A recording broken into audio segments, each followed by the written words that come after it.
Ahí estamos. Bueno, vamos a ver si después de estos breves... carga lenta. Creo que como me despeino. Bueno, este es el Rossini se unió. Bueno, ¿ya estamos, Nina?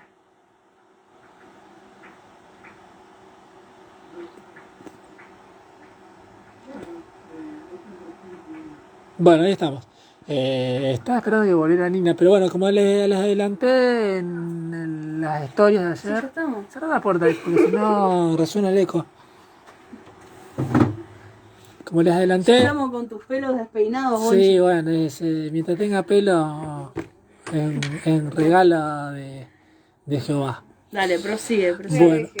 Bueno, como decía, bueno, como les adelanté en las historias del jueves, no me acuerdo cuándo fue, sí, el jueves, iba a estar hablando de filosofía política de Thomas Hobbes.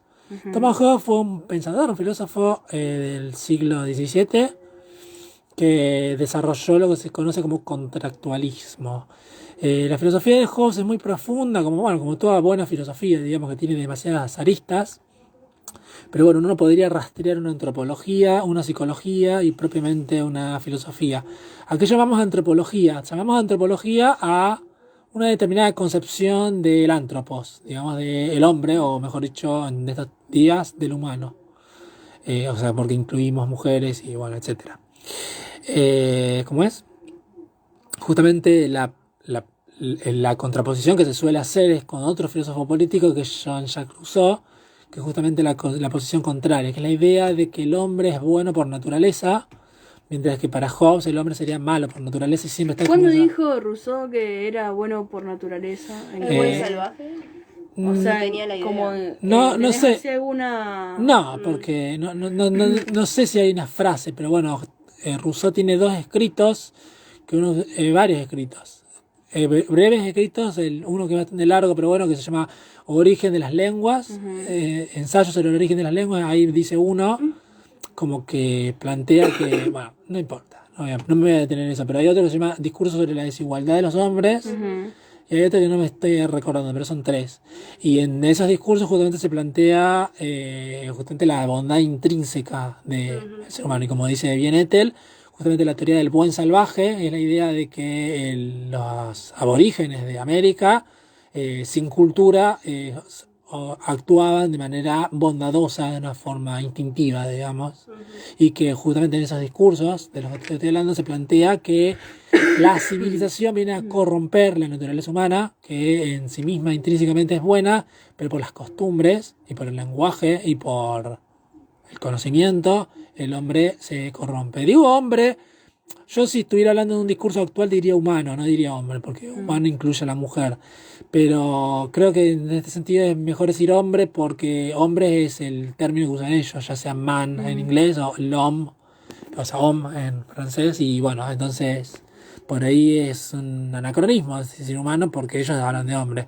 Distinto del alemán que usa Mensch, que sí incluye a las mujeres, el término Mensch. Pero bueno, el francés y el inglés no. Bueno, eso es Rousseau. Bueno, Rousseau creo que decía que el hombre nace libre, pero en todos lados está encadenado. Quizás que... Sí, porque estos filósofos... Bueno, Rousseau es del siglo XVIII, es un siglo después que Hobbes. Pero justamente sí, plantea eso de que sería... para estos filósofos, la naturaleza humana le brindaría a cada individuo una serie de derechos imprescriptibles como la libertad o la igualdad o la libertad o la propiedad, por ejemplo, que son derechos que se adquieren por nacimiento, digamos, y que justamente, ¿por qué se llama filosofía política? Porque induce a que cada ciudadano pueda reclamar cuando sus derechos imprescriptibles son violados, y incluso se podría llegar a validar un tiranicidio. Tiranicidio es el asesinato de un tirano, porque los derechos pertenecen al pueblo y no a un rey, digamos. Claro. Bueno, por otro lado, Thomas Hobbes no es monarquista, pero bueno, ya me adelanto. partamos bueno, no sé si ustedes quieren decir algo, qué consideran, si es baladí, como se dice, si es inútil discutir la naturaleza humana porque nunca vamos a saber cuál es la naturaleza, sino que es una abstracción filosófica, o si por el contrario para ustedes el ser humano, los humanos, es bueno o malo, digamos. Es como una visión, se trata de ser una pesimista o de ser optimista en cierta manera, como que, por ejemplo, va a determinar todas tus decisiones políticas, como por ejemplo la prisión, por decir una cosa, puede llegar a salvar a un criminal, sí, o la palabra de Dios o lo que sea, como para que vuelva a introducirse en el rebaño o en la comunidad de un pueblo, digamos. Pero si por el otro lado somos pesimistas, vamos a ser más propensos a, por ejemplo, defender la pena de muerte, por decir una cosa. No sé si comparten esa idea, como que el optimismo y el pesimismo, de acuerdo a las concepciones de base del ser humano, Sí. van a definir nuestras decisiones políticas. Sí, no, bueno, yo con la pena de muerte no estaría de acuerdo mucho porque entiendo desde mi concepción de que una persona puede cambiar su comportamiento. Así que por ese lado al menos no. Después de naturaleza, ¿de qué estaríamos hablando cuando hablamos de naturaleza? ¿Cómo nacemos? ¿Cómo vamos desarrollándonos? Claro, Eso. por naturaleza hablaríamos, ¿Qué es el ser humano? claro, de la esencia, si se quiere. La naturaleza viene a responder la pregunta del qué es. Y es como, ¿qué sería el fundamento? No digamos el ser, porque el ser puede confundir y no sabemos, es como esa entidad mística. Bueno. Pero justamente sería, ¿cuál es la naturaleza? ¿Cuáles son las disposiciones? ¿Cuáles son las propensiones del ser humano? O sea, tiende a ser solidario con sus compañeros, tiende a ser compasivo, tiende a adquirir la sabiduría, el conocimiento, o por el contrario tiende a ser egoísta, tiende a defender solamente sus propios intereses, tiende a disfrutar de la crueldad. Parecería que todas esas cosas forman parte de la naturaleza humana. Sí, a ver, dos cuestiones. La primera, no estoy a favor de la pena de muerte, además de lo que dijo Ethel. Eso era un ejemplo, no quería. Pero además de lo que dijo Ethel, del por qué no está de acuerdo, es porque también ha habido muchos casos en los que se metía presa personas que eran inocentes, que las confundían, y a las personas realmente culpables estaban libres. Claro. Y después de un largo tiempo se dan cuenta de que esa persona en realidad era inocente. Y si existiera la pena de muerte, hubieran matado a una persona inocente. Claro, escucha, en esos casos igual, pues, Estados Unidos o los estados que ya no sé, creo que ninguno está a favor de la pena de muerte, pero bueno, lo contemplaban porque eran casos que eran muy probados y que eran demasiado perversos, los casos en los que te ibas a la pena de muerte, tipo asesinos seriales conocidos, esos iban a la pena de muerte. Bueno, había una señora eléctrica, esas cosas. que salió como a los 96 años Ajá. De la cárcel, y era porque justamente ella siempre dijo que ella estuvo ahí por injustamente. O sea, Sí. perdió los mejores años de su vida injustamente en una cárcel sin haber hecho nada. Bien, eso ya, sí, entiendo eso porque, a ver, contempla el derecho que uno, bueno, no, hay cosas que pueden fallar, que somos humanos.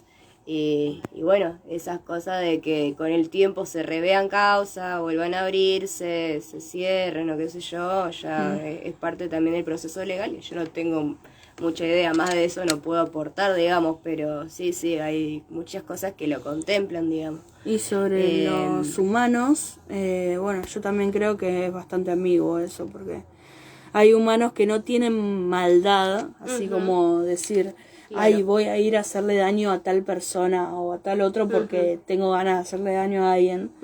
Y hay otra gente que sí, que ya es mala, Claro. Nata, digamos. Sí. Nata, eso es. ¿Por qué sería mala nata? ¿De nacimiento decir que Claro. es así? Claro. Que hay algún A veces desperfecto, hay algunas algún personas defecto. que sí, que son así. ya de por sí. La También psicopatía, por ejemplo. ha habido niños, ha habido muchos casos de niños Che, no se desenchufa, no sé si este cargador es una porquería o qué. Bueno, pero esa no, desenchufaron nomás. psicopatía es una condición, no sé si tanto, a ver, bueno, no sé si Ha usar el habido término niños clínico, sino que han matado, psicológico. que han matado Sí, patológico. animales Sí, puede para ser. ver qué era, qué se sentía matar. Y después esos niños matando animales tras animales han escalado a personas, a matar personas. Ha habido muchos. Claro, pero bueno, que para eran- volver. que eran así. Pero bueno, eso que vos decís, Pero Nina, estamos indagando, podría ¿no? considerarse que, volviendo a Rousseau, justamente que no es una cuestión de la naturaleza, esa abstracción de qué sería nuestro estándar, digamos, nuestra definición por defecto, lo que venimos, lo que traemos naturalmente por ser lo que somos simplemente, sino que podría ser justamente la sociabilización de la cultura y de cómo vamos introduciendo nuestros conocimientos del mundo a partir de mediaciones, que llamo mediación, por ejemplo, un padre, un docente, etcétera, como un libro, por ejemplo, cómo vamos introduciendo la cultura dentro de nuestra subjetividad, de nuestra forma de pensar, y vamos como disfrutando, si se quiere, la crueldad. Y es como que si una práctica, una costumbre, algo que uno aprende socialmente, bueno, uno lo reproduce, ¿no? Entonces es como que sería como es como un poco inefable, es como que no podemos saber realmente, porque la filosofía habla un poco de este tipo de cosas que no tienen demostración, que no son contrastables empíricamente, pero es como que supongo que la psicología podría profundizar en estas áreas, pero es como que, bueno, uno nace corrupto y tiene que domesticarse para hacer el bien, porque como que las leyes morales, sociales, nos hacen humanos, o como que uno tiene que adquirir la humanidad, o uno siempre nace con la humanidad y la va degradando por las En la prácticas. sociedad misma hay paz y hay guerra. O sea, en la sociedad misma ya, de por sí, tenemos el liceo militar, en donde forman a nuestros chicos para que salgan de ahí, no sé, militares, y tenés la defensa de los derechos humanos. Tenés ambigüedades en la sociedad misma. Claro. A ver, en la Constitución dice que teóricamente mis derechos terminan donde empiezan los del otro y viceversa. Y después tenemos la gente que sale a decir que tenemos que ir a matar a una persona. O sea, tenemos una gran variedad de bueno, cosas ambiguas. Entonces yo no sé decirte si el humano es bueno por naturaleza y se corrompe, o si es malo por naturaleza y aprende otras cosas. Yo creo que ya desde el primer momento en el que entramos a una sociedad, nacemos, nos ponen un nombre, nos ponen una religión, nos imponen una especie de bautismo, nos empiezan a hacer creer en algo más que no podemos ver, para poder empezar a seguir las normas de convivencia, diciéndonos que si hacemos cosas malas, que un tal Dios no va a ver.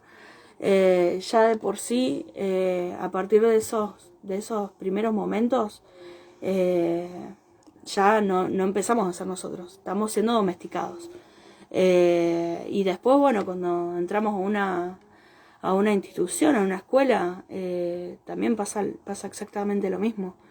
Claro, yo creo que por ahí lo que saca un poco a reducir lo que dijiste es que uno tiende a pensar, o cuando se hace esa pregunta, más en el ser humano como individuo, cuando en realidad cuando lo que somos ya es una especie de fluctuación entre nuestro aspecto biológico, nuestro aspecto social, y así vamos formándonos a medida que vamos, entonces es distinto, es difícil como empezar a distinguir, che, nosotros somos buenos, nosotros somos malos, nosotros individuos, nosotros sociedad, biología, es como medio complicado entrar a resumir eso. Claro. Pero bueno, creo que para ese lado iba tu planteamiento. Bueno, ¿Qué sería lo bueno, lo malo? Sí. Y bueno, y después el hecho de que, bueno, a mí personalmente me ha pasado que en el jardín yo escribía con la mano izquierda Sí. y la profesora me obligó a escribir con la mano derecha. Al día de hoy siguen corrigiendo eso. Y a mí me re jodió eso. Le hablé a mi madre, no sé qué onda, mi mamá dijo, no, escribí como la profesora te diga. Y ahora, que después de tiempo le digo a mi papá, me dijo, ¿cómo no me dijiste? Porque eso es una total... Claro, hoy día que se brutalidad, haga eso es idiotez. una cosa...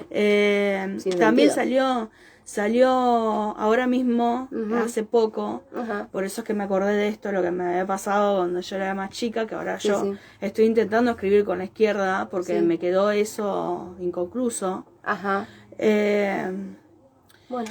Que eso también es violencia institucional. Sí, o sea, es como ir y decirle a un pibito sin que sentido.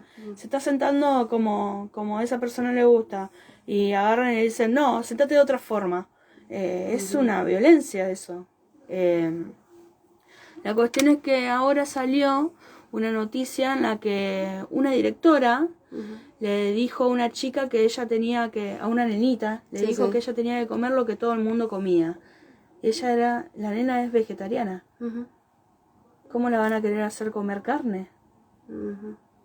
Solamente porque le pinta que tiene que comer lo que todo el mundo come. Y no la dejaban llevar su almuerzo. Entonces, si vos no comes carne, te tenés que ir afuera, le dijeron. Entonces la nena se iba afuera y se comía su almuerzo afuera. Y los chicos, de la misma edad que ella, tuvieron que salir todos afuera para que la directora esa dé marcha atrás con lo que estaba haciendo. Pero es una total falta de respeto lo que hacen. Y ahora podrá pedir todas las disculpas que quiera, pero esa situación que esa profesora, esa directora creó, es una abominación, eso no tendría que existir. O sea, estamos pidiendo estamos pidiendo en la sociedad que no haya guerra, y lo primero que hacemos es excluir a una persona solamente porque no come lo mismo que el resto. Y lo mismo pasa con el hecho de la competencia. A ver, queremos que no haya guerra y lo primero que hacemos en las escuelas es empezar a decir, a ver, ¿quién es mejor que quién? Las profesoras, para que los chicos empiecen a estudiar, supuestamente dicen que el otro curso es mejor que ellos. Entonces los quieren incentivar a la competencia. Claro. A ver quién saca mejor nota. No, la nota debería ser aprobado o desaprobado, no quién saca la mejor nota. Claro. Porque eso ya es una competencia y eso ya es fomentar a que el estudiante piense que el profesor tiene una figura de extremo poder y que tiene que guiar la batuta y bueno, uno también dentro del grupo rebasar a los demás. No le podés decir nada cuando están diciendo cosas que no son. Claro. Entonces, a ver, ¿a quién tenemos de profesor también? Volviendo a lo de Gonchi ahí, que él planteaba esto de que como si somos buenos por naturaleza, la sociedad nos corrompe, o las instituciones, que por ahí yo no diría que la sociedad nos corrompería, porque yo nos veo como seres sociales. Yo me acuerdo de los niños ferales, que eran niños que por ciertos motivos no pudieron sociabilizar, porque los abandonaron en medio de la selva, como el libro de la selva, como Mowgli, básicamente, y por esa circunstancia lo terminó criando una manada de no sé, de Lobos. animales, ponele. Sí, en caso. Y bueno, lo encontró una persona y bueno, ya crecidos, bastante crecidos, y no pudieron tener ese desarrollo psicosocial importante que es aprender un lenguaje, aprender a comunicarse con otros seres humanos, aprender de ciertos comportamientos culturales. Y bueno, tampoco, o sea, lo que es la lectura, escritura, eso se pierde muchísimo de lo que es la esencia del ser humano. Entonces no podemos desprenderlo tampoco, no podemos desprender a una personita, alejarla ahí del rebaño social, porque no sería un ser humano. Nos comprende ya como seres humanos y sociales, nuestro aspecto psicosocial es un aspecto importante. Obviamente estas personas eran humanas, pero... ¿Ellos eran más instintivos o algo así? Sí, de alguna forma no tenían no podían hablar, ¿no? Y quedaron con una edad mental de 3 años o 4. Es horrible. Bueno, ya cuando se dio un caso de una chica de Estados Unidos que los padres fueron violentos con ella, dejaron encerrada de muy chiquita en una habitación, atada a una silla, ahí la silla estaba abierta en la parte de abajo, hacía sus necesidades en un balde, un maltrato infantil muy importante. Digamos, fue creciendo así, se desarrolló así la pibita, le daban de comer y eso, pero estaba fuera de toda civilización, fuera incluso, no sé, del exterior, estaba encerradísima. Los padres tenían problemas mentales, todo lo que quiera, pero bueno, eso afectó. La encontraron a la chica, ¿viste? Y bueno, hicieron lo que pudieron con ella y eso, pero bueno, queda ahí con una edad mental porque hay un rango etario en el que uno puede aprender un lenguaje, puede aprender a escribir. No sé exactamente cuál, pero después ya el desarrollo del cerebro no llega hasta ahí, al menos para la parte del lenguaje y del habla. Entonces ahí ya eso si no lo aprendiste durante los primeros años de tu vida, después no lo vas a aprender más. Es algo necesario en su determinado momento, cuando uno se está desarrollando. Bueno, así que por eso, capaz sea el hecho de que las instituciones o tener la república o algo por el estilo que esté manteniendo en general el orden, o que al menos nadie no nos estemos matando, sea necesario en parte para muchos individuos, digamos, o el impulso, ese miedo. Capaz es una herramienta más para mí, no es pura y exclusivamente lo que nos hace buenos. Todo bien, yo desde chica me planteo estas cuestiones de que si somos buenos realmente porque queremos ser buenos y no porque hay algo detrás que decimos, bueno, hay un castigo después si actuamos mal, o porque, bueno, nos meten preso por otras cuestiones. No, cuando somos muy chiquitos por nuestros padres, qué sé yo. Pero bueno, a mí me gustaría creer que no, ¿viste? Y yo pensaba, me gustaría creer que no, pero para otras personas, yo lo ponía en plano de si cometen un accidente, ¿se quedan ahí porque les preocupa a la otra persona, son buenas personas o porque hay una represalia si se van a la carajo, ¿viste?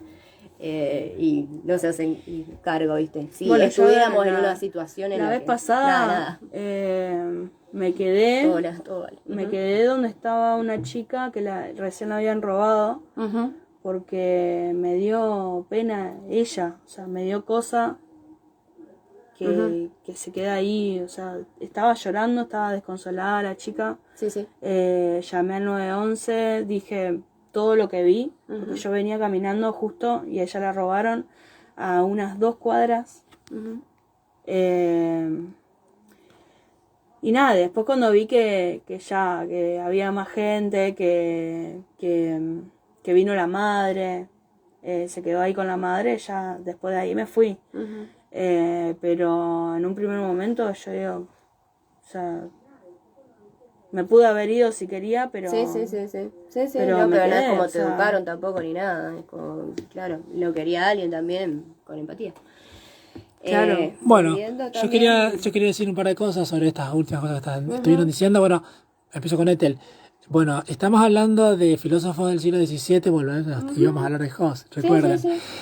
Hobbes del siglo XVII y Rousseau del siglo XVIII.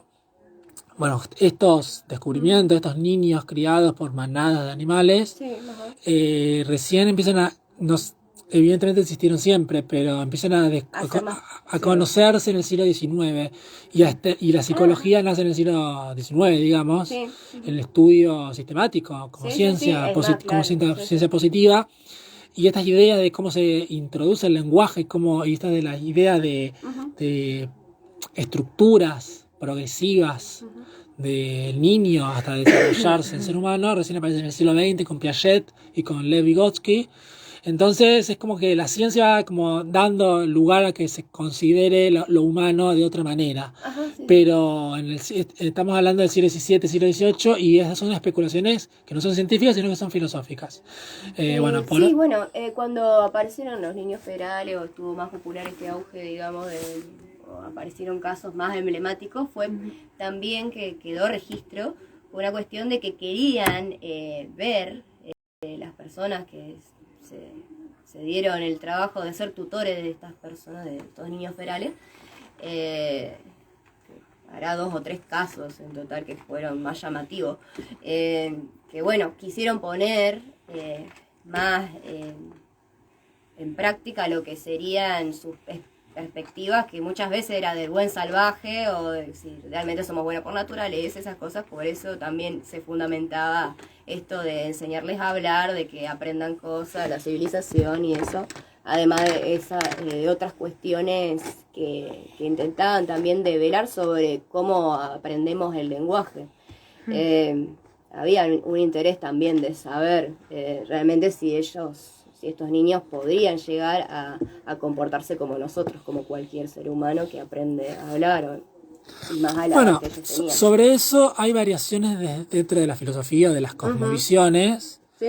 que viene, esto yo lo decía Aristóteles cuando hablaba del animal político, que el hombre es un animal político, Sí. pero la idea es que, justamente vos lo dijiste, como que empieza a cambiarse los conocimientos que se tiene sobre lo humano y sobre la humanidad, en el sentido de que la inteligencia, la esencia, la naturaleza, no es algo que viene innato, no es un alma, no es un alma que nos otorga Dios y que de cualquier forma nosotros no nos vamos a desarrollar.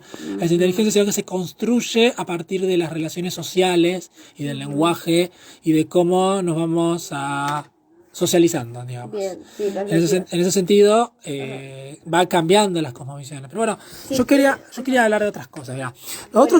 Eso ya sería yéndonos al carajo. Yo quiero volver también a la pregunta que hiciste de si hay una esencia humana y eso, porque había algo ahí que quería quebrajar un poco, si algo que podemos llamar humano y eso en referente a si somos buenos por naturaleza o no. Bueno, desde la perspectiva católica, espera que me acuerde porque también te pusiste a hablar y yo estaba tratando de no olvidarme,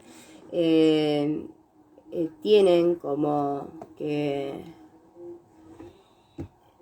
ya me se me Bueno, después decirlo. Pero sí tiene que ver con la esencia humana.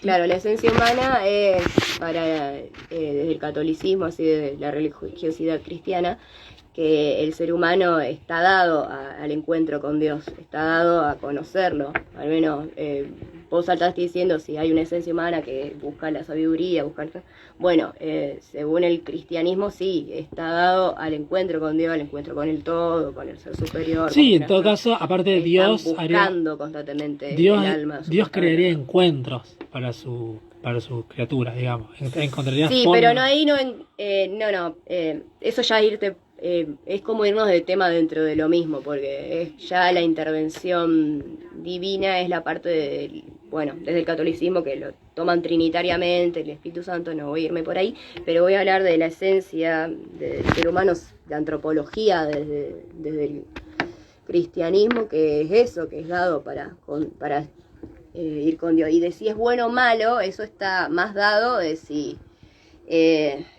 realmente está más, ¿cómo decirlo? Propenso, tendiente. No sé si propenso, porque siempre estás propenso. El tema es que está lo que es seguir a Dios o no seguirlo, y eso ya ahí va de ser bueno o malo. pero no es solamente queda ahí, sino de que sí, muchas veces tenemos placeres que pueden llegar a ser perversos, como por eso hay crueldad, digamos.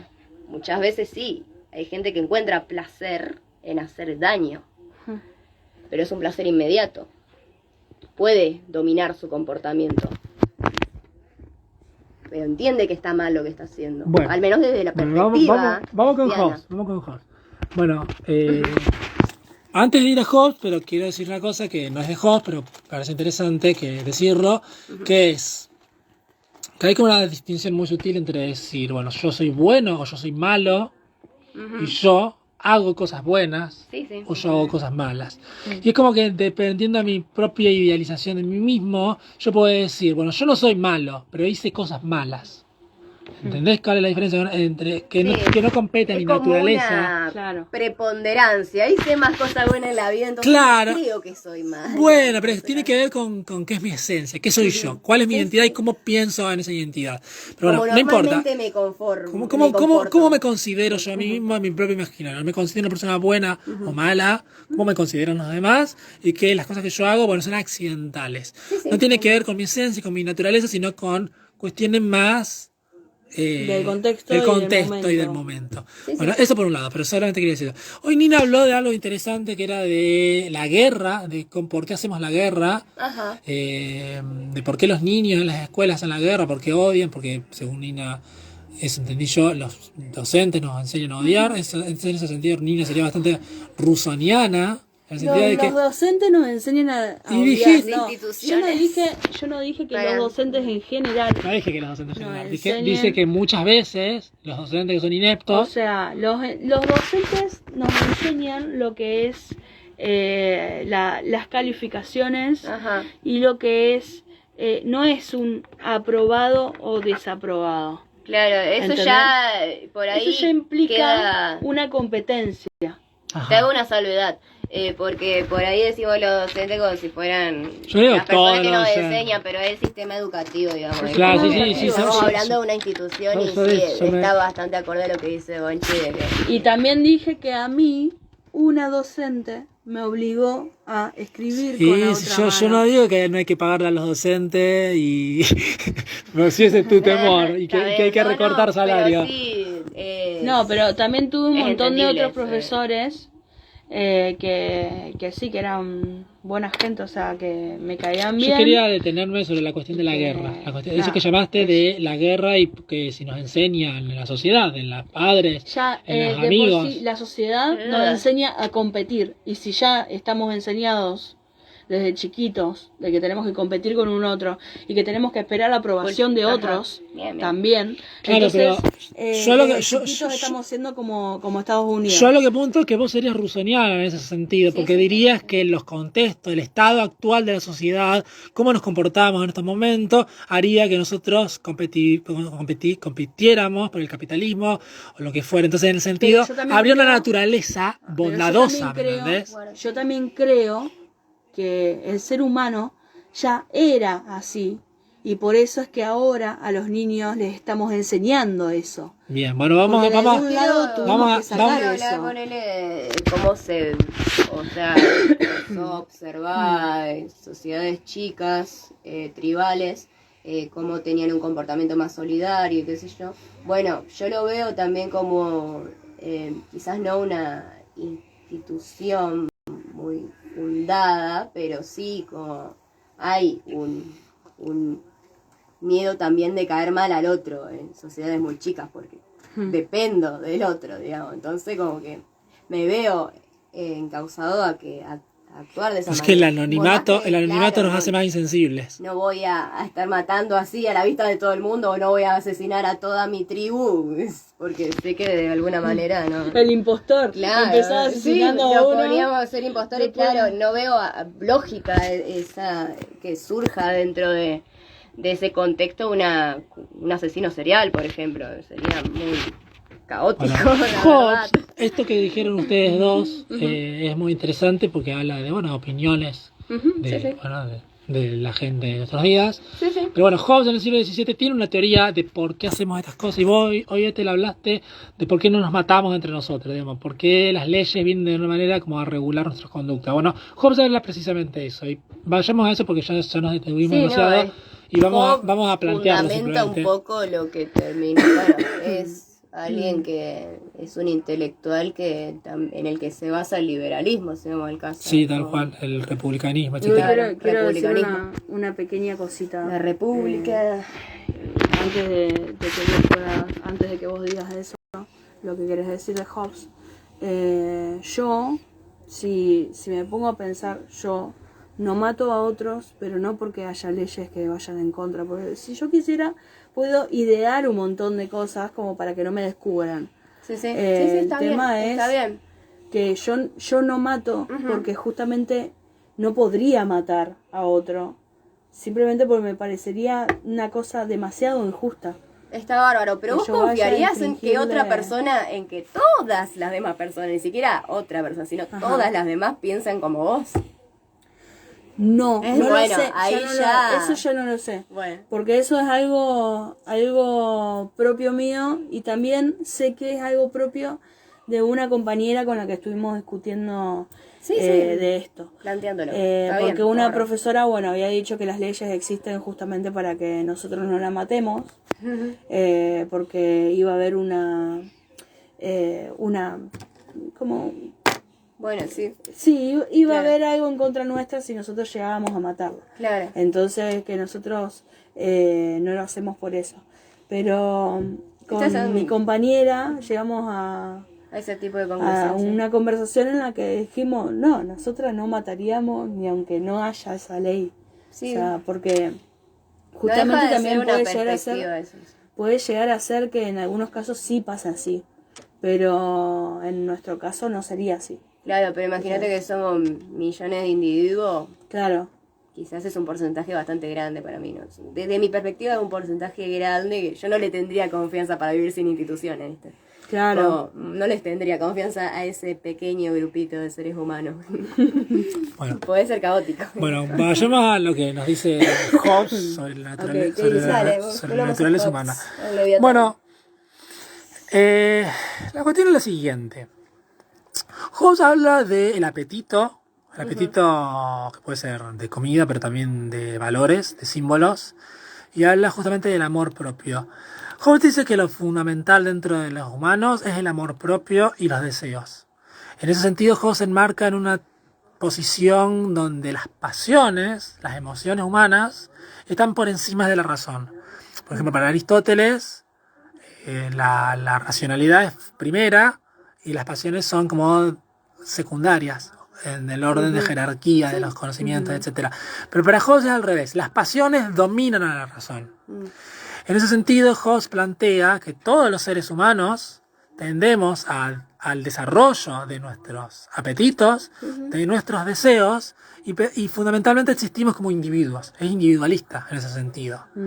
Y es como que la imaginación, y atención a este término, imaginación, es muy potente entre los humanos, y es como que si ustedes existieran solas en la Tierra, su imaginación no tendría límites, ¿no? Es como que su deseo de conquistar el mundo, de conquistar la naturaleza. Si ustedes fueran el único individuo sobre la Tierra, suponiendo que olvidamos esto de Piaget, de los desarrollos, de la socialización del lenguaje, y todo eso, existirían individualmente y se dedicarían al dominio de la naturaleza. El problema aparece precisamente cuando aparecen otros. Justamente el otro viene a limitar mi imaginación, ¿sí? Mi ansia de poder.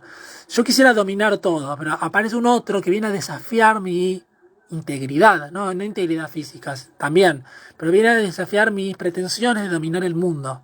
Es como que yo me planteo como lo único existente en la Tierra, pero resulta que todos los niños atravesamos por esto. Hay un determinado momento dentro de nuestra vida, ya sea de infantes o de adolescentes, donde el mundo se nos resiste. Y el mundo nos demuestra, el mundo social, nos demuestra que lo que nosotros queremos hacer, no lo podemos hacer porque hay otras voluntades que se oponen a la nuestra. Es como que nosotros queremos que si todo fuera perfecto y todo nos saliera bien y fuéramos las personas más afortunadas sobre el planeta Tierra, haríamos todo perfectamente bien y nada nos haría dar cuenta de que existen otros, porque nadie, no haría nada que limitara nuestro deseo. Yo quiero comer tal cosa, bueno, la como. Yo quiero jugar tal videojuego, lo juego. Yo quiero tener tal novio, tal novia, tengo tal novia. Quiero aprobar con 10, apruebo con 10.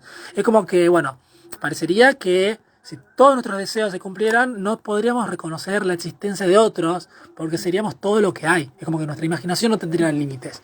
Bueno, Hobbes plantea... Yo me imagino más o menos alguien jugando solo, siendo la única persona del Bueno, planeta. tal cual. Tal vez es la cuestión El del... Free Fire no, Sí, no existiría. Porque, siempre o sea, ganaba. Así que Claro, ganaba. pero no es que juega solo, no es que no existan otros, es que los otros hacen siempre lo que uno quiere.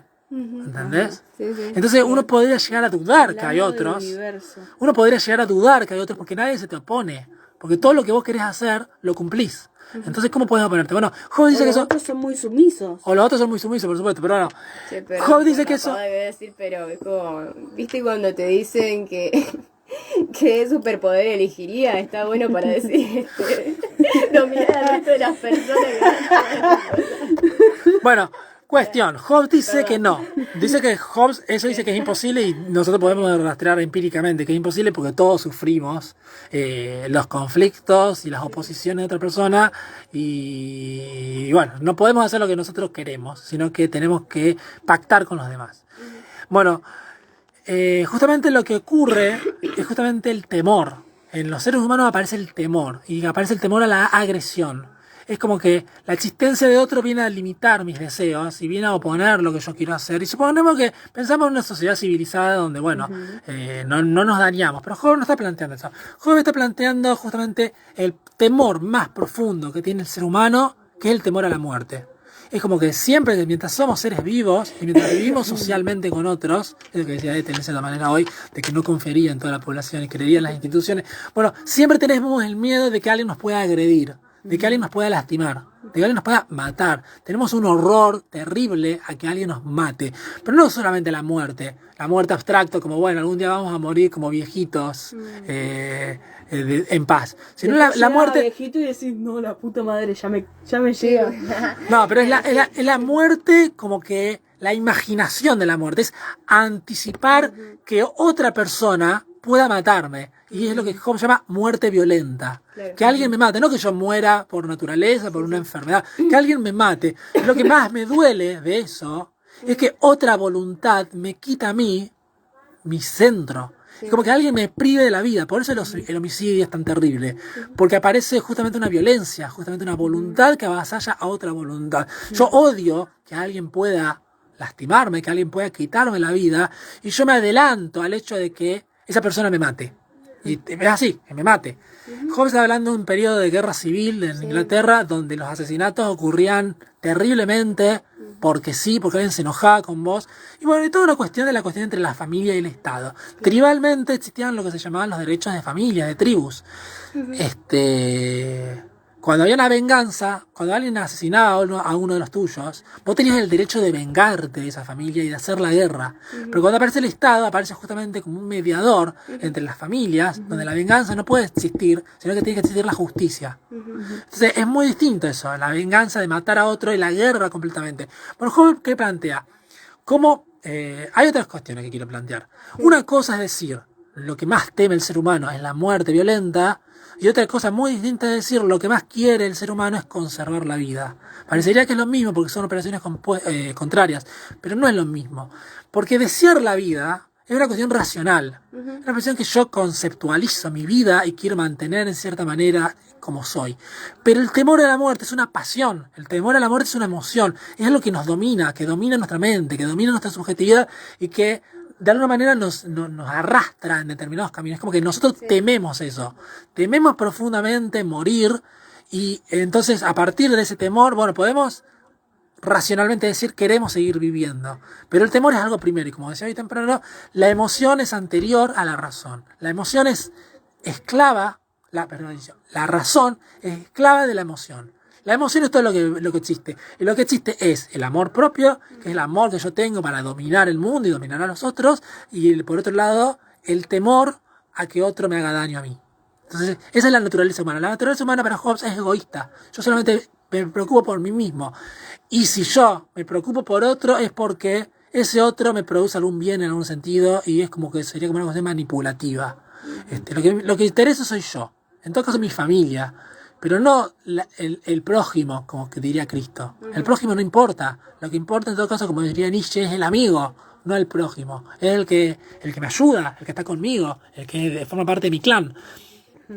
Pero bueno, en ese sentido, la agresión del otro, y por esto que yo hablaba de la imaginación, de poseerlo todo, el superpoder de Ethel, justamente la razón, el temor es el padre del conocimiento. Porque justamente lo que hace el temor es quitarme mi imaginación desbordada. Es justamente, yo empiezo a comprender el mundo cuando me doy cuenta de que ese mundo se me opone y me convierto en ¿qué? En una persona prudente. Una persona prudente no es alguien que hace todo lo que quiere, sino alguien que fundamentalmente teme y estratégicamente actúa en consecuencia de ese temor. Entonces, sabiendo que estoy en peligro, bueno, en consecuencia de ese peligro, yo construyo mi sabiduría y mi prudencia. Pero si yo no tuviera ese temor, mi imaginación no tendría límites y yo viviría... Es como la gente presumida, digamos, la gente que vive en una nube y cree que todo lo puede, al final resulta que no lo puede. Y llega un momento que cuando no lo puede llegar a que esa persona entre en crisis. Porque bueno, se da cuenta de que Ícaro quería llegar al cielo y se cae al mar. Y bueno, entonces el temor es un moralizador, es concientizador. Y por otro lado, dentro de las virtudes aristocráticas, la jactancia, la prepotencia, la pedantería, no es un honor, no es una virtud. Sino que justamente el arte consiste en disimular que estoy cometiendo, que estoy realizando un arte. El arte de la modestia es el arte de hacerle creer al otro que no me creo el centro del mundo. O sea, se trata un poco de hacerle convencer al otro que yo soy bueno. No importa si yo soy bueno o no soy bueno, pero se trata de que yo no tengo que demostrarme como una persona pedante. Ser pedante no es una virtud aristocrática para Hobbes, sino que es un signo de debilidad, de que yo no puedo convencer al otro de mis virtudes. Puedo agradar, seducir, etcétera, todo ese tipo de cosas. ¿Y qué es ser pedante? Pedante es creer que uno es más de lo que es. O que uno es más importante de lo que es. Justamente, ser magnánimo en cierta manera. Job no habla de la modestia, no cree que la modestia sea buena, que la modestia en sentido cristiano sea, bueno, una virtud. Pero sí simular que uno es modesto. Uno debe tener ansia de poder y ansia de dominio, pero los demás no tienen que darse cuenta. Y eso es una virtud aristocrática. El líder tiene que hacer que los súbditos lo amen. El líder no es alguien que se opone, que se presenta violentamente y le dice, ustedes vayan a lavar los platos. No, el líder es alguien que convence a los súbditos de que ellos quieren lavar los platos. En ese sentido, es todo muy maquiavélico, muy hobbesiano, muy manipulativo, muy egoísta, muy amor propio, muy dominar. Sí. Y si tengo temor, y si tengo compasión del otro, es porque yo veo proyectado en el otro mi propia debilidad. O sea, yo entiendo que yo puedo sufrir lo que sufre el otro. Entonces me pongo en su lugar, en su piel, y hago cosas para que eso no me suceda a mí, o no nos suceda a nosotros. Pero en definitiva es una cuestión egoísta. Y acá viene la cuestión de la naturaleza humana. Bueno, yo tengo compasión. Esto es un tema muy profundo en filosofía. Bueno, existe el altruismo. ¿Por qué somos altruistas? Somos altruistas porque verdaderamente deseamos el beneficio del otro, o porque en cierta manera, ya sea porque nos haga bien, nos hace creer que somos buenas personas y que nos vamos a ganar el paraíso, o que nos van a recompensar, o porque nos beneficia, o porque construimos una sociedad en donde hay leyes, hay derechos, y nadie me va a avasallar a mí, porque yo no permito que a nadie se lo avasalle. Pero en el fondo de ese pensamiento hay un pensamiento egoísta que vela por mis propios intereses. Y es como, bueno, sí y no, digamos. Es como que puede ser, digamos. Y ¿no? esto ¿Sabe? es como pensar en si yo en realidad estoy pensando de determinada forma o si me lo impusieron. O sea, sí. es como un hilo que no termina nunca. No, porque la filosofía funciona así. La filosofía básicamente trata sobre cuestiones indemostrables. Y bueno, son tesis. Yo planteo esto y digo, bueno, en base a esto que yo planteé, bueno, ¿qué se deriva? ¿Qué consecuencias se siguen? ¿Qué mundo construyo a partir de estas premisas? Pero las premisas son indemostrables. Bueno, en ciertas filosofías, porque hay filosofías que plantean que la intuición es capaz de captar la realidad tal cual es, pero actualmente no se consideran ese tipo de cosas. Bueno, vayamos a lo más conocido. Bueno, Hobbes plantea la cuestión de la lucha, la guerra de todos contra todos. En este mundo donde cada individuo tiene la vanidad y el amor propio y teme ser asesinado violentamente por otro, imagina ser violentamente asesinado por otro, bueno, ¿cuál es la estrategia que tiene este ser racional, calculador, ambicioso, manipulador? Bueno, dice, ustedes dos me quieren matar a mí y yo quiero matarlos a ustedes. Estamos en guerra. Yo quiero dominarte a vos querés dominarme a mí y estoy dispuesta a llegar a cualquier lado para dominarme. Pero en algún sentido el temor, que es fundamental, aparece. Y alguien de los dos teme. Acá para Hobbes, los dos temes. Para Hegel, que es pensador del siglo XIX, no. Para Hegel aparece uno el que teme y otro el que domina, en la dialéctica del amo y el esclavo. Pero bueno, acá los dos tememos. Entonces, yo sé que vos me podés matar a mí. Yo sé que vos me podés hacer daño a mí. Entonces, ¿yo qué hago? Hago un pacto implícito con vos, donde digo, ninguno de los dos, por una determinada cantidad de años, se va a agredir. Entonces planteamos la ley. Decimos, bueno, planteamos que alguien tiene que dominar, Ethel tiene que dominar para que nosotros no nos matemos. Entonces, le damos el poder a Ethel y Ethel se compromete a defendernos a nosotros para que nosotros no nos lastimemos y podamos progresar. Solamente porque vos tenías miedo de que yo te mate. Y vos también, para Juan vos también. Todos tenemos. Bueno, para esa, yo beneficiada, no puedo tengo decir nada. esa es la naturaleza humana. Y tampoco la voy a declarar soberana a Ethel, es un caso hipotético. O sea, tampoco tengo el poder de hacer a Ethel la dueña de C2M. Pero bueno, entonces, ese es el contractualismo. Lo que dice Hobbes, que cita a un autor latino, que es Homo homini lupus, que significa el hombre es el lobo del hombre. Entonces, todos deseamos dominar al otro. Nuestras voluntades están permanentemente en conflicto, los tres, digamos, no seamos nosotros los dos, porque Ethel también es humana. Pero estamos en perpetuo deseo de dominar al otro, de someterlo, de poseerlo al otro. Y bueno, y tenemos miedo de que Bonchi te quiere poseer, decir. Ok. Bueno, pero hay una cuestión muy sexual en todo esto. Bueno, hay algo que yo no dije, ya que estamos hablando. ¿Qué pasó con lo sexual? ¿Por qué todo recae en Freud? Bueno, es una interpretación freudiana, sí, acepto. Pero hay la cuestión del deseo para Hobbes. Hay otro motivo por el cual hacemos la guerra. Y es la cuestión del deseo. Justamente, no el deseo sexual, el deseo de cosas, el deseo de lo que sea, de las aspiraciones, de tener un título, de tener una casa, de tener hijos, de lo que sea. Sí. Ese deseo es un motor que nos impulsa en la vida a ir hacia adelante. Pero el deseo es deseo de una falta. Y cuando la falta se colma, se satura, se llena de algo, obtenemos lo que queremos, el deseo desaparece. No, el deseo no desaparece. El deseo muta, cambia de dirección. Cuando yo obtengo lo que quiero, no es que mi deseo se sacía, sino que yo deseo otra cosa. Y como que permanentemente estoy mutando de un deseo a otro. Y llega un punto que hay un deseo que es el fundamental, que es el deseo de dominio. Y el deseo de prestigio. Yo lo que más deseo como humano es que ustedes me reconozcan. Es que ustedes me valoren, que ustedes me quieran, que ustedes me respeten. Eso es lo que más que ansía un ser humano. Un ser humano es un ser social que ansía el reconocimiento de los demás. A mí lo que más me chupa un huevo es que los otros... Depende de la personalidad también, como... De que los otros me califiquen. Para Hobbes no es así. No, porque vos decís... Lo que menos hablabas de tu perspectiva. Lo que menos deseo es que me califiquen. Bueno, porque yo tampoco deseo que me califiquen, yo no me interesa la nota de una evaluación, pero sí me interesan las opiniones, si acá se habla está bien, sí. Yo digo que depende también cómo uno fue educado, qué sé yo, su personalidad, diferentes factores va a tener una tendencia mayor o menor, ¿viste? Una mayor preponderancia, una menor. No, bueno, Hobbes dice que no. Hobbes dice que todos deseamos el dominio. Y en definitiva, pongamos en nuestros términos, ¿quién no desea el amor?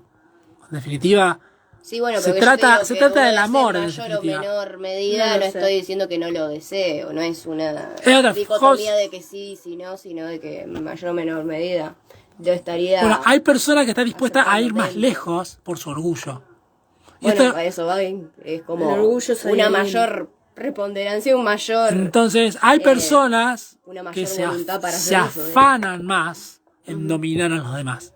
Bueno, ¿ves? Y eso para lo que Hegel, pensador del siglo XIX, estamos hablando del siglo XVII con Hobbes, plantea con la dialéctica del hombre y el esclavo. Bueno, en toda lucha, en toda relación, hay alguien que sale victorioso y alguien que sale derrotado.